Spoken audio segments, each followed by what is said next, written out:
Notre grand format concerne cette nouvelle plainte qui a été déposée contre le SAMU, patiente décédée. Y a-t-il eu négligence? Ça s'est passé le 14 septembre dernier. Une femme de 62 ans se trouve mal. Sa fille appelle le SAMU, c'est sur le territoire de Belfort, plusieurs fois, 5 appels. 1 heure après, intervention des urgences.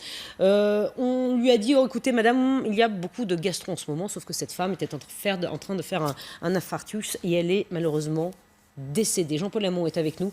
Merci d'être là ce matin. On va en parler avec vous. Et Marie Belot, on va voir ce qui avait changé, parce que cette affaire rappelle l'affaire Naomi Moussanga. Souvenez-vous, c'était en décembre 2017. D'abord, un rappel des faits pour bien comprendre de quoi on parle ce matin. La famille d'Edith Greffier a essayé de la réanimer, n'a cessé d'appeler le 15. En vain, le SAMU a mis près d'1 heure à arriver.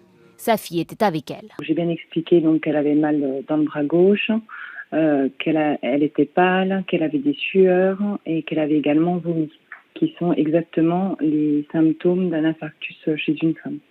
Un premier appel à 15h22, la médecin régulatrice minimise les symptômes. Vous savez, il y a beaucoup de gastro en ce moment. 15h39, Anne-Sophie Fourny-Greffier signale que l'état de sa mère se dégrade.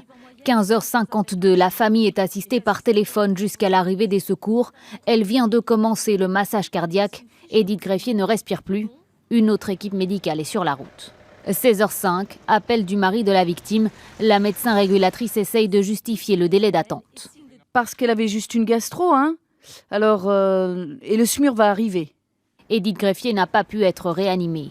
Ses proches pointent du doigt la centralisation des appels à Besançon, à une centaine de kilomètres. Ils demandent la réouverture d'un centre d'appel du 15 dans le secteur de Belfort. Une enquête est également ouverte pour homicide involontaire. Jean-Paul Lamont, président de la Fédération des médecins de France, je me tourne vers vous. Voilà ce qui est décrit. La famille porte plainte. Y a-t-il eu dysfonctionnement au SAMU ? Bon, c'est un drame absolu et en même temps, il faudrait avoir bien les enregistrements. C'est un drame pour la famille, c'est un drame pour cette personne.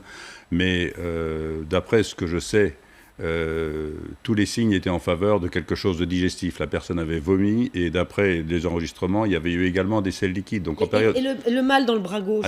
En période de gastro-entérite, quand quelqu'un vous dit qu'elle vomit, qu'il y a une selle liquide, on pense d'abord à la gastro. Mais l'infarctus à forme digestive est le piège absolu pour les médecins. Moi, je me souviens très bien, ma première année d'installation, c'était il y a 45 ans. Malheureusement, le type s'en est sorti, mais il avait un authentique infarctus. Ça a commencé par une fibroscopie gastrique. On lui a fait une fibroscopie de l'estomac avant de s'apercevoir que c'était un infarctus. C'était il y a 45 ans, les choses ont changé. Mais d'une façon générale, la régulation téléphonique est un piège absolu. Hein, la téléconsultation, c'est un piège absolu. Moi, il y a 15 jours, j'ai vu une femme de 35 ans qui est venue me voir avec des signes de gastro-entérite. Ma secrétaire, qui a le même âge que moi, qui ne veut pas prendre sa retraite non plus, me l'a mise en plus en consultation sans me demander mon avis, parce qu'elle trouvait qu'elle n'était pas bien, au téléphone. Donc cette femme-là avait vomi 2 fois dans la nuit. Je l'ai examinée, j'ai palpé son ventre. Son ventre était parfaitement souple, il y avait une petite sensibilité. Et je suis incapable de vous dire ce qui m'a alerté, ce qui m'a fait faire traverser la rue pour faire une biologie et téléphoner au radiologue pour faire une échographie. Et avant même les résultats de l'échographie, j'ai envoyé un mot au chirurgien en disant « Est-ce que tu peux me le prendre si je te l'envoie ?» Et il m'a répondu « Je suis au bloc, je la prendrai. » Et à 4h de l'après-midi, je recevais un SMS me disant « Jean-Paul, t'as bien fait, c'était une péritonite appendiculaire. » On est passé à côté d'un drame comme ça, alors que... Mais là, il y a eu 5 appels, plus d'1 heure d'attente. Bon, c'est-à-dire que la famille a vraiment insisté, c'est pour ça qu'elle porte plainte. Ça rappelle l'histoire de Naomi Moussanga, je le disais, en 2017. Elle souffrait de maux de ventre, elle est prise un peu à la légère, peut-être par son interlocuteur, et elle était décédée quelques heures plus tard. Agnès Buzyn était montée au créneau, écoutez ce qu'avait dit la ministre de la Santé à l'époque.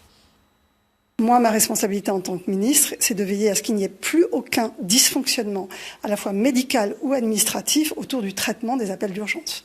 Je n'ai pas besoin d'un événement aussi dramatique soit-il pour savoir que de toute façon, les urgences doivent être repensées à l'aune des besoins aujourd'hui en France. Les urgences doivent être repensées. Justement, Marie Belot, depuis cette affaire Naomi Moussanga, il y a eu du changement, notamment sur la formation Oui, tout à fait. Alors depuis juillet dernier, il y a eu des propositions qui ont été remises à Agnès Buzyn par les représentants des urgentistes, avec deux préconisations principales: améliorer cette fameuse formation pour les assistants de régulation médicale et renforcer la qualité des centres d'appel. Alors depuis septembre, ça a été mis en place. Il y a au moins 7 mesures qui ont été mises en place. C'est celle de la formation obligatoire pour les opérateurs téléphoniques. Je rappelle bien que ce ne sont pas des médecins, ce sont des opérateurs téléphoniques qui passent les appels aux médecins, mais ce sont du coup les premiers maillons de la chaîne du SAMU, ce sont les premiers que nous avons au téléphone, et c'est ce qui avait posé problème dans l'affaire Naomi Muzanga, c'est que cette personne n'avait pas passé l'appel à un médecin. Il y avait eu un dysfonctionnement à cet endroit-là. C'est pour ça que cette formation obligatoire a été installée, et pour les opérateurs qui sont déjà en poste, eh bien, il va y avoir une sorte de validation de compétences afin que tout le monde soit remis au niveau, et 10 centres d'appel agréés par le ministère ont été mis en place. Voilà, ça a bougé, mais c'est vrai qu'un opérateur qui n'est pas médecin, compliqué quand même de faire un diagnostic. C'est compliqué, mais là on touche le mal absolu. C'est-à-dire qu'il faut davantage de moyens sur la régulation. Nous, on a demandé que le 15 soit maintenu pour les véritables urgences, qu'il y ait un 116, 117 pour tous les soins non programmés, et qu'il y ait une interconnexion avec le 15. On n'en prend malheureusement pas le chemin, mais il faut une régulation. Les gens connaissent le 15 pour les urgences. Les urgences. Et ensuite, le 116-117, vous ne pouvez pas joindre votre médecin traitant, etc. Vous appelez le 116-117 et on se met en rapport avec vous pour vous mettre un médecin à disposition dans les 24 ou 48 heures, selon la pathologie que vous décrivez. On distingue deux choses. S'il y a le moindre doute, on envoie sur le 15, qui est une véritable interconnexion. Le gouvernement veut faire un numéro unique, il se trompe. Mais de la même façon, là, cette histoire-là, ça fait quelques années que je demande qu'on supprime les SMUR dans toutes les agglomérations où on est à moins de 20 minutes d'un vrai service d'urgence, et qu'on les remplace par des paramédics qui soient des gens qui soient formés aux gestes d'urgence et qui transportent le plus rapidement possible vers un vrai service d'urgence où il y a tout ce qu'il faut pour soigner les gens. Ça se fait partout ailleurs en Europe. Je ne comprends pas pourquoi on ne le fait pas en France, et pourquoi on ne répartit pas les SMUR dans des zones éloignées où justement on est loin d'un hôpital, où on a un délai qui peut être long, etc. C'est ça qu'il faut faire.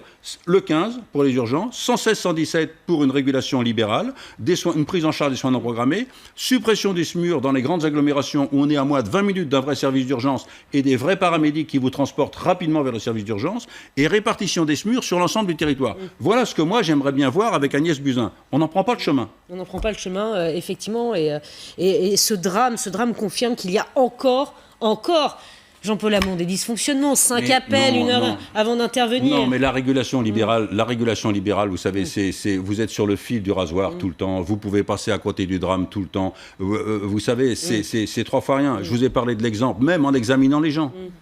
Moi, je peux prendre des gens au téléphone que je connais. On nous vante la téléconsultation, etc. On est sur le fil du rasoir.